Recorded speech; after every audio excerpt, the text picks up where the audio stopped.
Napoléon le disait, lorsque lui était présent, ce n'est pas 50 000 hommes, mais 150 000 qui sont là.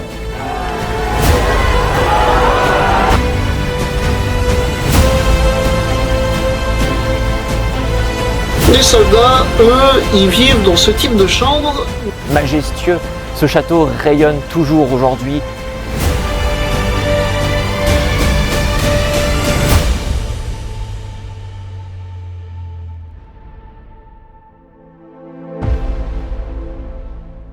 Bien, chers amis, nous allons pouvoir nous promener dans ce magnifique bâtiment qui est celui donc, du ministère des Affaires étrangères et plus précisément donc, de l'hôtel du ministre. C'est un édifice qui date du Second Empire, qui a été construit à la fois par la volonté du roi Louis-Philippe mais surtout réalisé par l'empereur Napoléon III et qui est un des plus beaux exemples de l'art de ce Second Empire.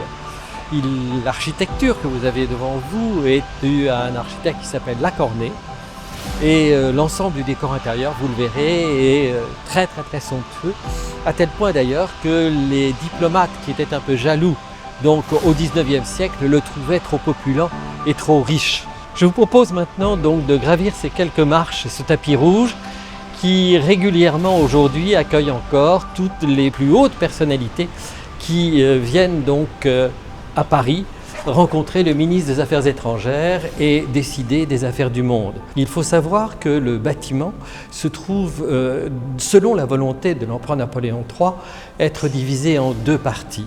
La partie du rez-de-chaussée dans laquelle nous nous trouvons, qui était uniquement réservée aux activités publiques et aux grandes cérémonies ou à l'ensemble des manifestations donc de gala, avec ces appartements d'État qui accueillent encore aujourd'hui les grandes obligations protocolaires du ministère, et puis ce grand escalier monumental qui mène au premier étage où se trouve un double appartement qui avait été voulu dès l'époque, un appartement pour le ministre des Affaires étrangères et un appartement pour les hôtes de la France. La France, depuis toujours, a accueilli très noblement l'ensemble donc de ses représentants diplomatiques étrangers. Et si au XVIIe et XVIIIe siècle, on envoyait évidemment des ambassadeurs extraordinaires, à partir du XIXe siècle et de la machine à vapeur, on va voir arriver évidemment les souverains qui vont être ravis de pouvoir donc se rencontrer les uns les autres. Et donc l'appartement du premier étage, que vous verrez tout à l'heure, donc était réservé justement pour ces hôtes officiels. Il a été occupé pour la première fois dans les années 1870 par le Shah d'Iran de l'époque, qui était le Shah Noureddin, et le dernier occupant de cet appartement a été le prince Juan Carlos d'Espagne en 1973, quelques mois avant sa montée sur le trône espagnol. Première pièce de l'appartement d'État se trouve une grande antichambre. Il s'agit donc aujourd'hui du Salon des Huissiers qui possède une des toiles les plus importantes donc, de l'histoire du ministère, puisqu'il s'agit ici d'une représentation de la première convention et du premier congrès diplomatique qui s'est tenu dans ces murs en 1856. La fin de la guerre de Crimée et la signature du traité de Paris qui allait redessiner une partie des cartes de l'Europe et redéfinir donc le droit international. Vous avez ici en effet l'ensemble des protagonistes européens qui vont, à la demande de Napoléon III, venir à Paris à partir du mois de février 1856 pour pouvoir essayer de trouver une réponse à cette opposition qui était celle donc, de la Russie face à la fois à l'Empire ottoman, à la France et à l'Angleterre, donc au sujet des lieux saints. Le monde orthodoxe voulait évidemment réoccuper la mer Noire et hélas, l'Empire ottoman donc, y était profondément opposé. Je dis hélas, hélas parce que cela va entraîner une guerre bien sûr. Et donc le règlement de la fin de ce conflit donc, se déroule à Paris, dans les lieux qui vont être décorés spécifiquement pour donc, accueillir ces diplomates. Et donc le décor que l'on voit encore aujourd'hui est né de ce désir de Napoléon III de remettre au cœur donc, du cœur diplomatique, au cœur de ce qui est l'ensemble donc, des nations, de mettre la France au premier rang. Donc vous avez ici les protagonistes de cette guerre, avec au centre, portant la Légion d'honneur, évidemment le ministre des Affaires étrangères de l'époque, qui est Alexandre Walewski, qui est le fils naturel de Napoléon Ier et de Marie Walewska, donc une jeune femme polonaise. Vous le savez, c'est donc le sang de Napoléon qui va présider ce congrès, en balayant ainsi d'un revers de la main les échos, ou tout au moins l'insulte qui avait été faite au Bonaparte, donc au Congrès de Vienne de 1815. Autour de lui, les protagonistes. Vous avez avec le grand ruban bleu, donc le représentant du tsar, qui est le comte Orlov. C'est un homme d'une grande qualité intellectuelle, c'est un homme de culture, c'est un libéral, et après ces 3 mois passés à Paris, il laissera énormément de regrets au moment de son départ. Ses réceptions étaient les plus belles, les plus élégantes de la capitale. Les femmes vont toutes tomber amoureuses de lui, et il faut dire que cet homme qui parlait un français absolument parfait donc va laisser réellement des regrets. D'ailleurs, lorsqu'il rentre en Russie, Alexandre II va à ce moment-là lui demander de préparer l'ensemble des oukases qui allaient libérer donc la Russie, donc de l'ensemble de la féodalité, c'est-à-dire donc donner la liberté à l'ensemble des serfs et du servage, donc supprimer l'ensemble du servage. Vous avez en face de lui, bien évidemment, l'opposant à la Russie, c'est-à-dire l'Empire ottoman, en la personne de Vizir Pacha, qui est dans un fauteuil, le sabre entre les jambes et les bras prêts à partir pour étrangler le russe agresseur, et entre les deux, donc, les représentants français et anglais.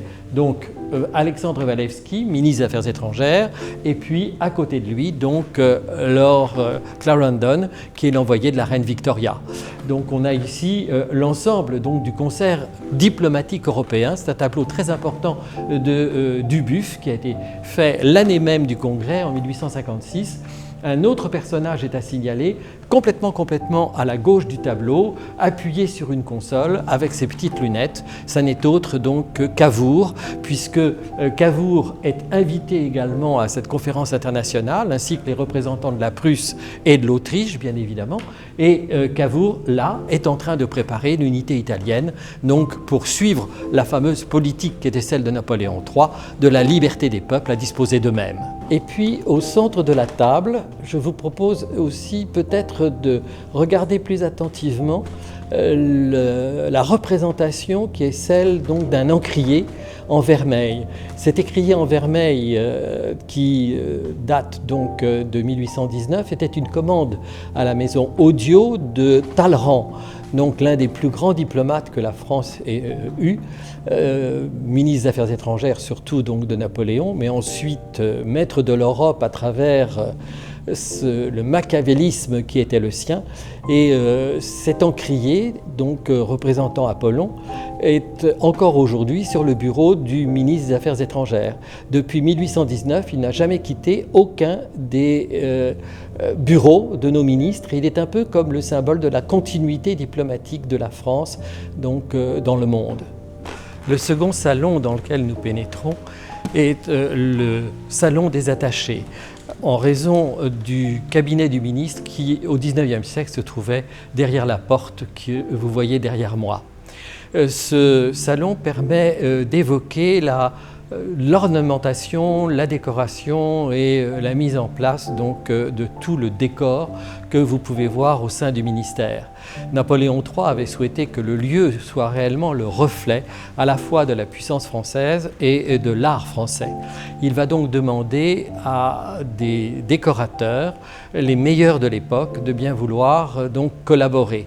et l'on va confier à un seul homme le soin donc de dessiner tout l'ensemble du décor. Celui-ci s'appelle Michel Liénard et il appartient à cette grande famille des décorateurs qui travaillent pour l'Opéra de Paris à la même époque.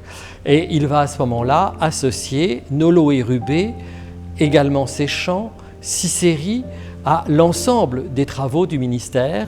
Et c'est lui qui va avoir l'idée de dessiner tout ce que l'on voit, c'est-à-dire dessiner le mobilier, dessiner l'ensemble des cheminées, les décorations qui sont celles donc qui entourent les cheminées, aussi bien les trumeaux que l'ensemble donc des décors sculptés de dessus de porte. C'est lui qui dessine également ou soumet le projet des décors peints qui peuvent être ceux donc des voussures du plafond. Il dessine l'ensemble donc de la lustrerie, des bras de lumière, c'est-à-dire absolument tout ce qui fait l'art décoratif de cet ensemble, qui ensuite sera redistribué à des maisons particulières qui vont donc réaliser, après des appels d'offres, parce que déjà les appels d'offres existent à cette époque, après des appels d'offres, donc le souhait qui est celui donc de ce maître décorateur. Donc l'on va avoir la maison Janselme pour le mobilier, la maison Marquis pour l'ensemble des lustres, la maison Paillard pour tous les ensembles donc décoratifs de cheminées, et puis ensuite donc des peintres qui travaillent très régulièrement pour l'opéra également. C'est le cas donc de la peinture décorative de Nolo et Rubé qui ornent les plafonds ou d'autres pièces, et puis de Vauchelet pour les dessus de porte, comme c'est le cas ici donc de ces décors qui donc représentent les 4 éléments, puis ensuite les 4 saisons et également donc les continents.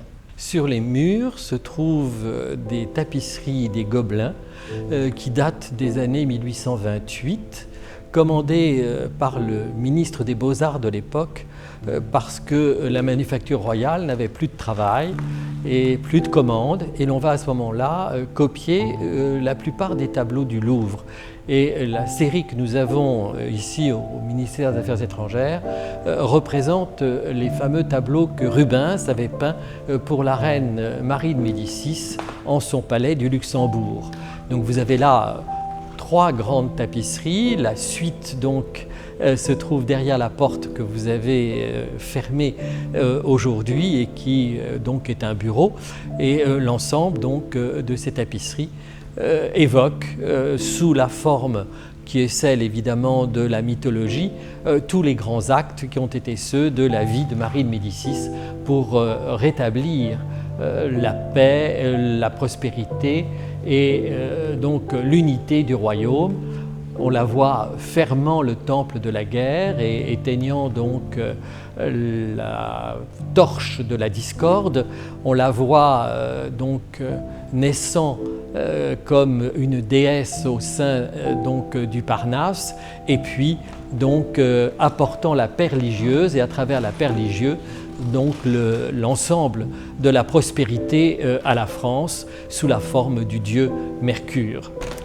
Le 3e grand salon est le salon central du ministère. C'était le salon des ambassadeurs. Cette pièce était en effet le lieu où, jusqu'à la Ve République, les ambassadeurs nommés en poste dans notre capitale venaient présenter leurs lettres de créance donc au ministre des Affaires étrangères français. Derrière moi, aujourd'hui, c'est justement la porte du cabinet qui est celui donc, où travaille le ministre des Affaires étrangères français, donc actuellement M. Barrot. Et comme vous pouvez le voir, c'est une pièce dont le décor est un peu plus riche que les précédentes. C'est d'ailleurs dans cette pièce que s'est tenu le Congrès de la paix de 1856. Il y avait au centre de la pièce une grande table ronde avec 12 fauteuils et la présence donc des représentants de l'Europe, les Russes bien évidemment, les Turcs, les Anglais, les Italiens, les Français et les Autrichiens. Et la pièce donc, va accueillir les congressistes pendant à peu près 6 semaines. C'est un congrès qui s'est déroulé très rapidement pour une raison assez précise. Tout simplement parce que pour la première fois de l'histoire de la diplomatie, on avait installé au cœur même de ce ministère un terminal de télégraphe. Et donc, lorsque des différends existaient entre les différents pays, eh bien, les diplomates pouvaient s'asseoir à une table qui avait été placée à cet emplacement, rédiger à ce moment-là donc un télégramme qui était remis à un huissier qui allait donc l'envoyer au terminal, et au bout de quelques jours, on avait la réponse du souverain donc sur la position que ce pays avait donc dans le différend qui était apparu. Ce qui évitait évidemment d'envoyer des messagers à cheval donc en direction de Saint-Pétersbourg ou de Turin, ce qui allait prendre évidemment beaucoup plus de temps. La pièce donc dans son décor un peu riche possède 2 très belles tapisseries des Gobelins qui sont des tapisseries qui appartiennent au ministère des Affaires étrangères. Elles datent des années 1768 et étaient dans les collections et les commandes faites donc par les ambassadeurs français et plus précisément ici par le comte de Choiseul-Praslin. Et il les avait donc comme décor de sa résidence à La Haye lorsqu'il y avait été envoyé comme ambassadeur par le roi Louis XV. Ce sont des tapisseries qui sont des retissages des mois Lucas. Ce sont des tapisseries donc qui avaient été à l'origine faites à l'époque de Charles Quint et offertes à François Ier, mais leur préciosité avait engagé donc la couronne à les faire retisser un certain nombre de fois. Donc il y en avait des copies, et celles-ci donc de 1768 sont absolument somptueuses avec une bordure magnifique. Il y a donc 12 tapisseries représentant les 12 mois, et ici vous en avez 2 représentant le mois de février et le mois de mars à travers les signes du zodiaque que sont le Verseau et les Poissons. Nous pénétrons dans ce qui était la grande salle de bal du ministère. Vous le savez, au XIXe siècle et encore jusque dans les années 1930, eh bien, il n'y avait pas de diplomatie sans à la fois donc un bal et des banquets. C'est d'abord de la convivialité et de l'élégance. Le fait de savoir danser était une des qualités obligatoirement donc des diplomates, et je vous rappelle que c'était la même chose dans les armées, puisque jusqu'en 1914, il y avait des maîtres de danse donc dans tous les régiments français et sur tous les navires de la Royale. Donc cette grande salle, aujourd'hui qui porte le nom donc de Salon de l'Horloge, s'est illustrée par d'abord un décor beaucoup plus riche que le décor précédent. Encore, vous le voyez, on monte donc dans l'aspect décoratif, et puis par cette cheminée monumentale surmontée donc d'une horloge et d'une statue du sculpteur Paulet, réalisée à l'époque de Napoléon III et qui représente la France apportant la lumière de la liberté au monde. Cette grande salle a vu se dérouler tous les grands événements, tous les grands moments de l'histoire diplomatique ou historique de ce monument, puisque c'est ici, pour ce qui est le plus proche de nous, que s'est déroulée la naissance de l'Europe. C'est ici en effet que le 9 mai 1950, Robert Schuman a fait une déclaration à la presse qui n'a été ni filmée, ni enregistrée, ni même photographiée, puisque personne ne s'y attendait, dans laquelle donc il propose une union économique entre la France et l'Allemagne, dans un accord donc obtenu par lui auprès du chancelier Adenauer, qui verra la naissance un an plus tard donc du fameux traité de la CECA, signé également ici, qui met en place la communauté européenne du charbon et de l'acier, étant venue nous rejoindre à ce moment-là à la fois l'Italie et l'ensemble des pays du Benelux, Luxembourg, Belgique et Pays-Bas. Nous sommes maintenant dans la grande salle à manger du ministère, qui possédait à l'origine une grande table, c'est toute la longueur donc, de cette galerie, et qui permettait de mettre à peu près 98 convives tout autour de la table. C'est ici donc que se déroulent encore aujourd'hui les banquets et les dîners officiels donc offerts par le ministre des Affaires étrangères, sachant que, vous le savez, comme le disait Talleyrand, il n'y a pas de bon diplomate sans un bon cuisinier. Les plaisirs donc, de la gastronomie sont d'abord également un élément permettant de convaincre en tout cas donc, ces hôtes du bien fondé des propositions qu'on peut leur faire. Cette pièce donc, a été réalisée par le peintre Séchant dans ces camailleux de bleu qui sont un peu différents des pièces précédentes qui toutes elles sont dans une couleur vous le voyez, de cramoisie, c'est-à-dire donc très importante. Le rouge est quelque chose qui apporte une force qui s'impose, hein, le rouge et or.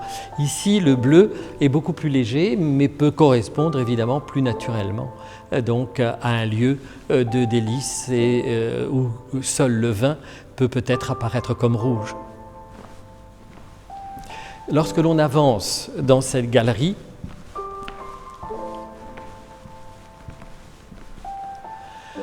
l'on approche du jardin et ce jardin est évidemment un lieu un peu secret pour l'ensemble donc des Parisiens qui ne voient que la façade donnant le long de la Seine.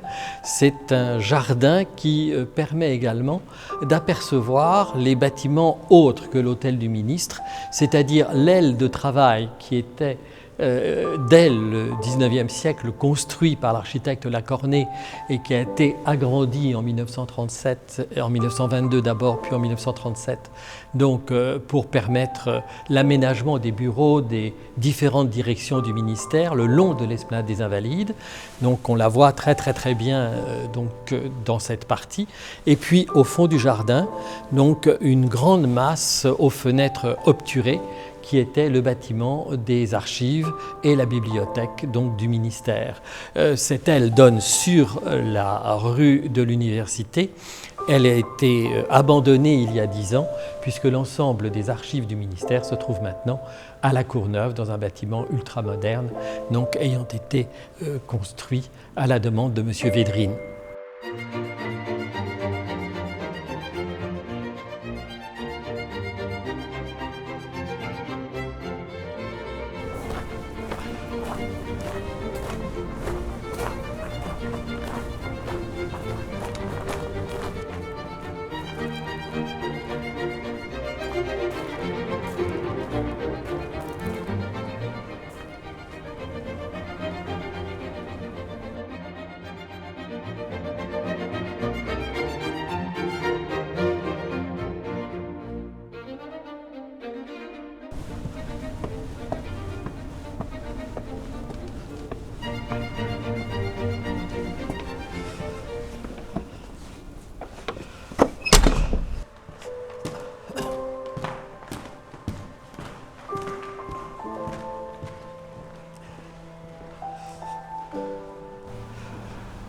Le grand escalier d'honneur permet donc un accès en direction des différents appartements qui, à l'étage, avaient été préparés à la fois pour le ministre et pour ses hôtes. L'escalier s'élève sur toute la hauteur du bâtiment et permet ainsi de desservir en réalité les 4 étages qui sont ceux donc de l'édifice, permettant en effet, dans les parties intermédiaires, d'installer les bureaux des différents collaborateurs du ministre depuis le XIXe siècle. Le bâtiment avait été imaginé en 1856 à son inauguration pour 86 personnes. Évidemment, aujourd'hui, il y a beaucoup plus de monde à travailler au cœur même de cette institution. L'escalier, vous le voyez, est dominé par des grandes renommées à trompettes qui sont dues au sculpteur Molnech et domine 2 très belles tapisseries des Gobelins du XVIIe qui sont imaginées d'après les décors que Giulio Romano a fait pour les chambres du Vatican et représentant l'histoire de Constantin. À l'étage, nous nous trouvons donc dans la répartition qui est celle d'un palais royal, c'est-à-dire un ensemble de pièces protocolaires formant des suites. Donc là, on arrive en haut du grand escalier dans un vaste vestibule qui précède 2 grandes antichambres qui donnent accès au salon. Et le vestibule dans lequel nous sommes donc, possède 4 grandes toiles en camailleux gris représentant les ports de France. Ce sont des réalisations de peintres hollandais, de peintres donc, des Pays-Bas, datant du XVIIIe siècle et qui donc, ont été placés ici dès l'origine de la construction du bâtiment. Cette enfilade donc protocolaire commence par le salon des aides de camp, qui est une pièce assez petite mais pleine de charme en raison d'un mobilier qui est un mobilier donc d'époque fin Louis XVI, peut-être directoire, et qui porte la marque du duc de Bourbon. Cette pièce a la caractéristique d'être surtout ornée et décorée d'objets qui ont été légués ou abandonnés dans des ambassades par des ambassadeurs qui ont voulu donc offrir au ministère des Affaires étrangères un souvenir de leur rôle au sein de la diplomatie française. Et la composition la plus intéressante est indéniablement ce grand tableau d'une Vénus et l'amour, de copie 18e donc d'un Cranach connu et qui se trouve donc dans la galerie d'art de Dresde. Second salon, le salon Empire, dont le nom vient tout simplement du mobilier Empire qui y a été installé, fait à la fois de meubles d'origine et de copies. Et vous le voyez, les pièces ici sont beaucoup moins hautes, les plafonds sont ornés de peintures et en particulier donc ici de ce trompe-l'œil de ciel avec ces petits amours dont le pinceau de Cicéry est venu rejoindre celui de Rubé. Et je vous rappelle donc que Rubé et Nolot ont été les peintres qui ont réalisé le grand rideau de l'Opéra de Paris, encore actuel, de ce qu'on appelle le Palais Garnier. Or, si l'on appelle le Palais Garnier un palais en raison de son décor, le seul grand palais décoratif qui nous reste du Second Empire et qui a été utilisé et qui est toujours utilisé jusqu'à aujourd'hui, c'est en réalité le ministère des Affaires étrangères. Il est né pour être le ministère et il continue à l'être avec des salons imaginés exactement pour la fonction qu'il garde encore jusqu'à aujourd'hui. Après ces 2 grandes antichambres, le grand salon. Ce grand salon permet de desservir l'ensemble de l'appartement du ministre qui se trouve donc derrière ce mur et qui donne sur la Seine. Et derrière moi, à travers cette porte, l'ensemble des pièces qui étaient réservées aux hôtes de la France depuis Napoléon III. Cet appartement, lui, donne sur le jardin pour des raisons de sécurité, parce qu'il était plus facile d'éviter les attentats et de protéger les hôtes de la France donc, depuis un jardin, alors que de la rue, les bombes auraient toujours pu jaillir.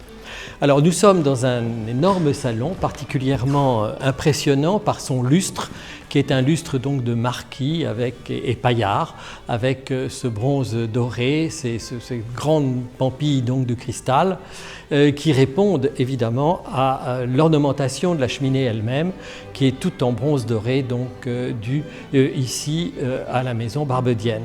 Et une garniture de cheminée qui est inspirée d'une garniture que Clodion avait réalisée pour la reine Marie-Antoinette, donc à Trianon.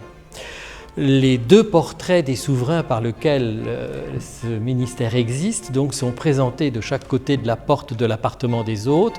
D'un côté, le roi Louis-Philippe qui a donné le terrain sur lequel donc, a été construit le ministère, puisqu'il en avait été le légataire en 1830 à la mort du duc de Bourbon. Et face à lui, bien sûr, Napoléon III qui fait achever le bâtiment et qui le fait entièrement décorer à la gloire de l'Empire, puisque la diplomatie, c'est évidemment d'abord la paix, et que ça avait été sa grande déclaration en 1851, lorsqu'il s'était proclamé empereur. L'Empire, c'est la paix. Sur le sol, quelques marques plus contemporaines, et c'est le cas de ce grand tapis de la savonnerie des Gobelins, donc sur un dessin de Bissière qui date des années 60, et qui est un très très joli tissage.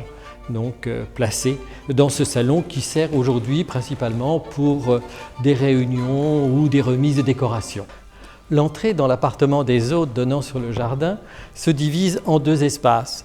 L'appartement du roi, l'appartement de la reine, c'est-à-dire l'appartement des messieurs et l'appartement des dames. C'est un lieu particulièrement prisé, dont le décor est tout aussi somptueux, mais qui essaye de répondre aux besoins je dirais, des hôtes et des invités.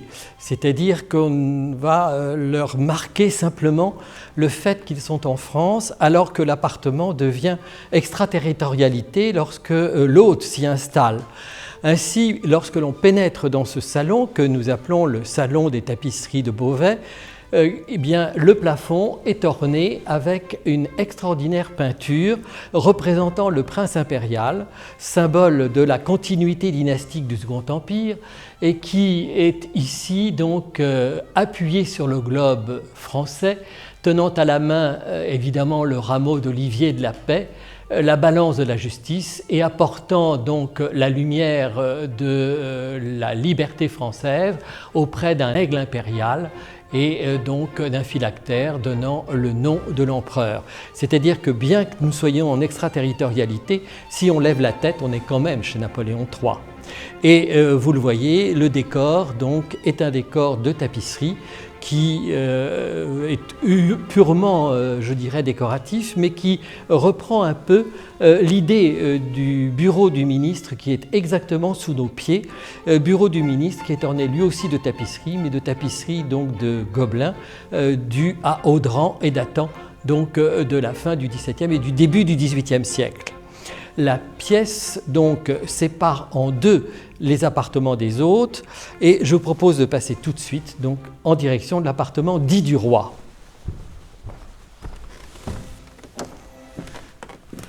L'appartement donc du roi débute par une chambre donc mise à la disposition des souverains. Qui a été entièrement redécoré dans son esprit au moment de la visite officielle en 1938 du roi George VI d'Angleterre et de son épouse, la reine-mère Élisabeth. L'on était, vous le savez, à un moment crucial de l'histoire de l'Europe. La montée du nazisme donc en Allemagne oblige à recréer une entente cordiale et la France, en la personne du président Lebrun, va engager une visite officielle qui se déroulera donc du 19 au 22 juillet 1938. Le souverain devant avoir ici donc un appartement qui lui convienne et on va le tendre avec cette soierie couleur tabac mordorée qui est la couleur qu'il préfère et on décorera l'ensemble de la pièce avec un mobilier d'époque empire que l'on fait venir donc du château de Rambouillet. Cette pièce garde également un autre souvenir puisque précédemment elle avait été la chambre à coucher de Gambetta lorsqu'il avait été donc ministre dans cette maison. Le lit est un lit donc de Jacob Desmalter avec des bronzes dorés provenant donc des collections qui sont les collections de Fontainebleau, et qui est donc un lit d'époque impériale avec au-dessus le portrait du duc de Choiseul, ministre de la Marine et des Affaires étrangères, donc du roi Louis XV, à l'origine de l'inversement des alliances, puisque c'est lui qui favorisera le mariage de Marie-Antoinette, princesse de la famille de Habsbourg, avec le dauphin futur Louis XVI. Mais lorsque l'on imagine un appartement en 1938, évidemment, on l'imagine avec le confort. Donc on décide de réaliser cette immense et grande salle de bain. Les architectes donc, des palais nationaux vont être investis de la réalisation donc, de ces espaces donc, pleins de vie à la fois personnelle, mais d'un décor absolument extraordinaire, qui est un des rares décors d'époque art déco qui soit resté intact dans notre capitale. C'est un ensemble qui a été imaginé par Labouret et dont le mobilier a été réalisé par Adnet. Quant à l'ensemble donc des murs, ce sont des murs qui sont en laque.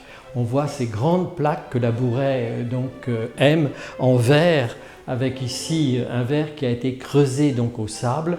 Vous le savez, Labouret a été un artiste principalement verrier qui a travaillé par exemple sur le Normandie, mais qui va aussi refaire presque tous les vitraux donc, des églises détruites au moment donc, de la Première Guerre mondiale. La cuve donc, de cette salle de bain est en tessèdre d'or donc réalisé d'ailleurs donc par des maîtres mosaïstes que l'on avait fait venir directement de Venise.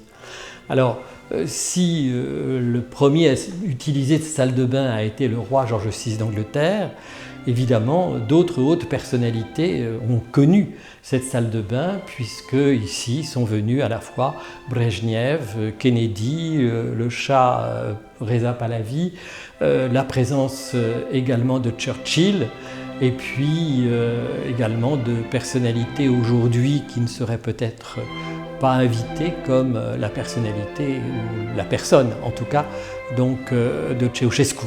Donc de l'appartement du roi, nous allons passer maintenant dans l'appartement de la reine, c'est-à-dire dans l'appartement réservé aux épouses donc, des chefs d'État ou de hautes personnalités. La chambre peut paraître plus petite, mais il ne faut pas oublier que la souveraine venait avec des dames d'honneur et des dames de cour, et en particulier, donc, de l'autre côté de cette porte, se trouvent 3 chambres dans lesquelles donc, se trouvait en particulier, accompagnant la reine-mère Élisabeth, donc la grand-mère de Lady Diana, Lady Spencer. Vous êtes ici donc, dans une pièce qui est aux couleurs de la reine, avec ce verre d'eau qu'elle appréciait tout particulièrement. En revanche, ce lieu qui est devenu lui aussi une salle de réunion et un lieu donc, de travail, eh bien, était à l'époque donc, de sa première occupante, en 1938, avec le mobilier de Marie-Antoinette venu du Petit Trianon en son honneur. Et l'on avait placé entre les 2 fenêtres un tableau de Berthe Morisot qui s'appelle Le Berceau, pour la remercier d'avoir abandonné à Londres ses 2 filles. Donc, abandon qui devait évidemment faire beaucoup de mal à un cœur de mère, comme était celui de la reine. Donc, petite chambre, c'est vrai, mais avec un décor donc, de salle de bain tout aussi impressionnant, comme on peut le voir. Salle de bain tout aussi prestigieuse, mais vous le voyez uniquement en argent, ce qui fait dénommer ces 2 salles de bain, salle de bain du soleil pour le roi et salle de bain de la lune pour la reine. Vous avez un ensemble vraiment magnifique avec un sol en onyx ici et de grands meubles toujours de Hattenay qui sont couleur argent, enfin donc en argent, et en acier évidemment, qui est particulièrement élégant et beaucoup plus féminin dans l'esprit. Et derrière cette porte, donc, les fameuses 3 chambres dans lesquelles se trouvait la suite de la reine et qui sont aujourd'hui donc transformées en bureaux. Alors l'aménagement de l'aile des archives nécessite aujourd'hui donc des travaux, d'où la présence de cette grande photographie qui continue une vision agreste pour essayer de cacher donc aujourd'hui les travaux qui sont faits dans l'aile qui est juste à côté.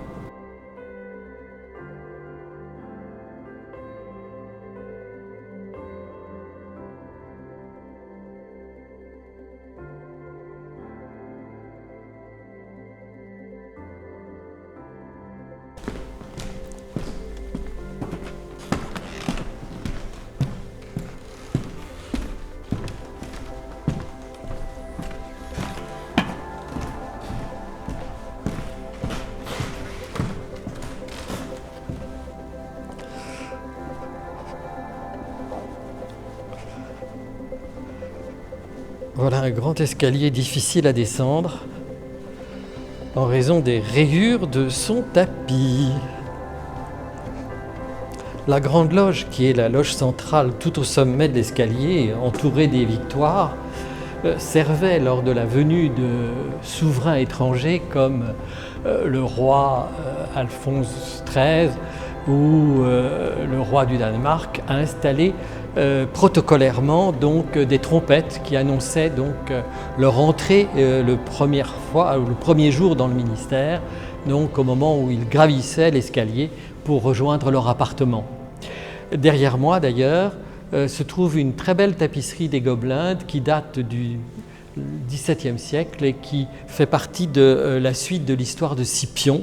C'est une portière donc qui est aux armes du maréchal de Saint-André et qui est une copie également, réalisée donc au XVIIe siècle, d'une suite de tapisseries offertes par Charles Quint à François Ier, donc, qui était en fil d'or et d'argent. Et la suite de François Ier a disparu et il nous reste simplement donc, ces quelques tapisseries dont le Louvre a l'entité. Bien, chers amis, j'espère que vous avez aimé cette visite donc, du ministère des Affaires étrangères et de l'hôtel du ministre, qui est, comme je vous le disais, donc l'un des rares palais de la République. Tous les autres ont disparu dans les flammes en 1871, au moment de la Commune, qu'il s'agisse des Tuileries ou du Palais Royal. Je ne parle pas du château de Saint-Cloud, le chef-d'œuvre donc du XVIIIe, mais hélas, donc tout cela a disparu et le seul réellement palais que la République possède encore, c'est ce ministère construit pour la fonction qu'elle est encore.